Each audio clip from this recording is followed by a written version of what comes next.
Alors je vais parler, mais brièvement, de la vie de François, parce que bon, on pourrait dire beaucoup de choses, et bien sûr on n'a pas le temps, mais... Donc, François d'Assise, il naît au Moyen-Âge, en 1181-82, donc à Assise, dans une ville où, au Moyen-Âge, il y avait deux catégories de personnes. Il y avait les maiores, c'est-à-dire les chevaliers, les gens importants, les nobles, qui étaient au-dessus de l'échelle sociale. Et puis alors il y avait les minores, qui étaient les petits, ceux qui travaillaient la terre pour les seigneurs, et donc les mendiants. Et il y avait la catégorie aussi des lépreux, donc de ceux qui étaient rejetés, exclus. Et donc François va naître dans ce monde-là, dans cette société-là, et son père, il est marchand de draps. Alors c'est aussi un moment important parce que ceux qui sont riches, à l'époque de Saint François, c'est ceux qui possédaient la terre. Donc les seigneurs, les chevaliers. Et avec l'arrivée des marchands, et donc François était fils de marchand, la richesse, ce ne sera plus la terre, ce sera la monnaie, l'argent. Et donc celui qui fait commerce et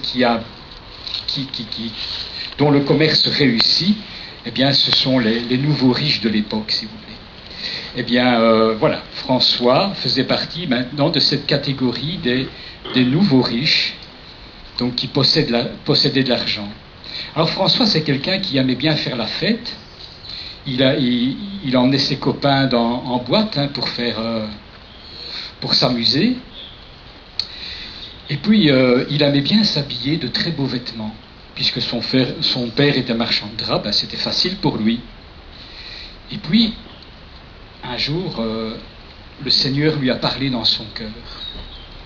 Enfin, quand je dis un jour, il a fallu sept années avant que François découvre sa vocation, qui est de rejoindre les pauvres et de témoigner de l'amour de Dieu pour tout le monde et davantage pour les pauvres. Et donc François d'Assise, un jour, eh bien, il a rencontré un lépreux. Et lui qui avait horreur de voir des lépreux, parce que le lépreux, ça lui renvoyait une image de lui-même qui n'était pas belle. Et donc François a rencontré un lépreux et il l'a embrassé. Et donc ça a été un premier moment important de sa vie. Et c'est le Seigneur, François le dit bien, c'est le Seigneur qui l'a poussé intérieurement à aller embrasser le lépreux. Et à ce moment-là, sa vie a commencé à changer. Et puis il s'est débarrassé de ses beaux vêtements. Il a mis des vêtements de paysans, des vêtements de pauvres, pour aller rejoindre les pauvres. À un autre moment, il priait dans une petite chapelle qui était en ruine. Et dans sa prière, il a entendu Jésus qui lui parlait de la croix, parce qu'il contemplait la croix, et qui lui a dit, François, regarde, mon église, elle tombe en ruine. Et François, il regarde autour de lui, et la petite chapelle, elle tombait en ruine. Et Jésus lui dit, mais va, répare ma maison. Et François se met à réparer la maison, comme un maçon. Et puis par la suite, il a compris qu'il fallait réparer la maison, non pas avec des pierres, mais cette maison humaine. Chacune et chacun d'entre nous, nous sommes une pierre de cette grande église, de cette grande maison de Dieu. Et donc François, il a compris qu'il fallait réparer cette maison-là. Et comment réparer cette maison-là? Eh bien, c'est en essayant de rendre les autres meilleurs, en essayant de rendre les autres plus proches de Jésus-Christ. Et donc c'est comme ça qu'on construit la maison de Dieu.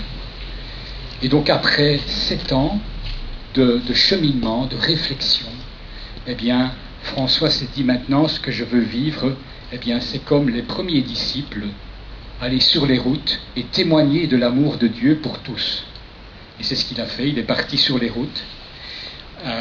Et puis il y a des jeunes hommes qui ont été étonnés de sa façon de vivre, parce qu'il allait mendier chez les gens, un peu comme les apôtres qui étaient reçus chez les gens dans les familles.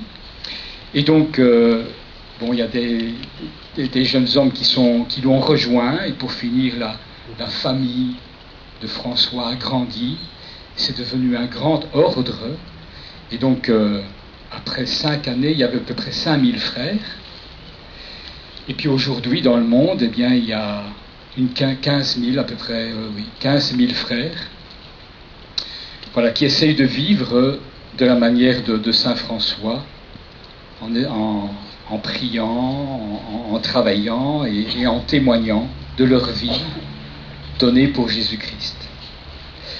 Et puis François a tellement aimé le Christ qu'à un moment donné est apparu sur son corps les traces de la passion. Et donc ça semble être un miracle, mais c'est vraiment parce que François a tellement vécu de cet amour de Jésus, il a voulu vivre en conformité avec la vie de Jésus, que les marques de la passion sont apparues sur son corps. Et donc il n'y a pas que Saint François, il y a d'autres personnes, d'autres chrétiens qui ont aussi eu ces marques. Mais c'est vraiment le témoignage d'un amour qui est donné jusqu'au bout. Voilà un peu cette histoire de Saint François, donc qui est à l'origine donc des frères franciscains que nous sommes ici à Brive. Prière à saint Antoine. Accueillez, chers saints, la prière que nous vous adressons, au nom de nos familles et de tous ceux qui dans le monde vous honorent de leur vénération et de leur amour. Obtenez à chacun de nous, à nos parents, à nos malades, à nos vieillards, votre protection et l'aide précieuse de la grâce de Dieu. Éloignez les maladies, les peines et les malheurs, et aidez-nous à demeurer fidèles à la foi aux heures de l'épreuve. Écoutez, puissant intercesseur, les désirs de nos cœurs, et répondez largement à la confiance avec laquelle nous venons vers vous. Faites que nous devenions à votre exemple, attentifs aux pauvres, aux orphelins, aux souffrants, et bénissez nos enfants, afin qu'ils grandissent dans la bonté et dans votre amour. Amen.